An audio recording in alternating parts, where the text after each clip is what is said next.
কালো ধোঁয়া, ধুলোবালি আর বিষাক্ত পরিবেশে চরম বিপর্যস্ত হবিগঞ্জের কয়েকটি জনপদ। স্বাস্থ্য ঝুঁকি সহ কৃষি ফসলের ক্ষতি আর পরিবেশ ধ্বংস করে চলছে 119টি ইটভাটা। অনেকগুলোর পরিবেশ ছাড়পত্র না থাকলেও ব্যবস্থা নিচ্ছে না প্রশাসন। এতে ক্ষুব্ধ পরিবেশ কর্মীরা। যদিও জেলা প্রশাসক বলছেন পর্যায়ক্রমে অভিযান পরিচালিত হবে। হবিগঞ্জ থেকে আল আমিন খানের পাঠানো তথ্যচিত্রে ডেস্ক রিপোর্ট। হবিগঞ্জ মিরপুর সড়কের মাত্র 5 কিলোমিটার জুড়ে দাঁড়িয়ে আছে অন্তত 20টি ইটভাটা। দূর থেকে তাকালেই দেখা যায় কালো ধোঁয়ার কুণ্ডলী আর চারপাশে ধুলোবালির স্তর। বিপর্যস্ত পরিবেশের ভয়াবহতা বোঝা যায় আশেপাশের গাছপালার দিকে তাকালেই। সবুজ পাতাগুলো এখন বিবর্ণ, পড়েছে ধুলার স্তর। স্থানীয়দের অভিযোগ, এসব গাছে এখন আর ফল আসে না। প্রভাব পড়েছে কৃষি জমিতেও, ফলে জনপদের মানুষের জীবন হয়ে উঠেছে দুর্বিষহ। ফসল ধরে না, কাটল পাটল যা আছে এই ধুমায় নষ্ট হয়ে যায়। আর শ্বাসকষ্ট, এই যে ধুলায় বললে শ্বাসকষ্ট, দেশের ক্ষতি জন্য সরকারের বাদ দিতে না হইলে এই মাটি গাড় খুঁজতে তালাব খুঁজতে নিতে পারিল নেই সেও। আর যদি 2-4 বছর থাকে তে আর মাটি পাইতো না। শেষ ধুমায় গা ফসল সব নষ্ট হয়ে যায়।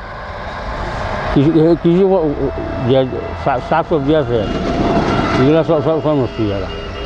আম ধরে না, কাঁঠাল ধরে না, কাঁঠাল মানুষ চলাবার অসুবিধা হয়। এর মানে মাটিগুলো তুলে সময় রাস্তার মুখে মুখে মুখে মাটি স্তূপ এগুলো দোলা হলো আন্দারি জায়গা। আমের সময় আম আইতাছে, আমের টিকরা এত বড় বড় হয়, 100 গ্রামের 50 গ্রামের লই আপনার ইটার খটি পচা ধরে লাই কোন দেখা লই জায়গা। আমার বাচ্চা কাচ্চায় আর খাইতে পারে না। বার বান্ধে আমি আগে বিক্রি করতাম, এখন একটা বড় টাকা করে পাওয়া যায় না, এমন বিনাশ হয়। এই ইত্যাদির ফসল টসল যেটা আছে, টমেটো বমেটো, ইটার খটি আইয়া ফুল আইয়া মুজে জায়গা ফুল। এত মেহনত করি, একটা গাছের মাঝে 5-7টা বান লাগে, কুড়া গাঁথা লাগে। 1000 কুড়া গাঁথলে 5-7টা করে বান দিলে 5000 বান হয়। জেলা প্রশাসনের তথ্য অনুযায়ী হবিগঞ্জে ইট ভাটা রয়েছে 119টি, যার মধ্যে 24টি ভাটার পরিবেশ ছাড়পত্র নেই। আবার যাদের ছাড়পত্র আছে তারাও মানছেন না আইন। প্রতিনিয়ত পরিবেশের ক্ষতি করে ইট ভাটা পরিচালনা করায় ক্ষুব্ধ পরিবেশ কর্মীরা। এ ব্যাপারে দায়িত্বশীল প্রতিষ্ঠানকে দায়ী করছেন তারা। ইটভাটাগুলো পরিবেশ এবং প্রতিবেশের জন্য হুমকি হয়ে দাঁড়িয়েছে। আমাদের কৃষি জমি থেকে যে পরিমাণ টপ সয়েল নিচ্ছে ইটভাটার জন্য, সেটার জন্য এই অঞ্চলের কৃষি জমির ভবিষ্যৎ কৃষি ব্যবস্থাটা ভঙ্গুর অবস্থার সৃষ্টি হবে।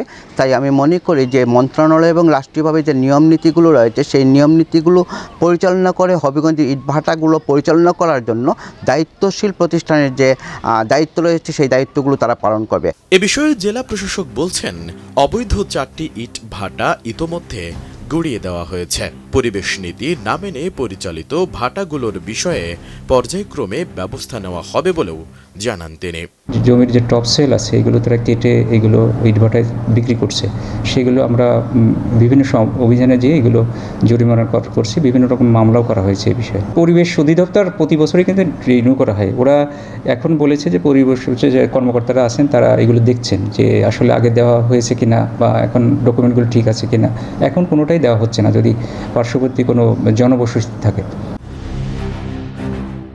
Desk report, ATN news.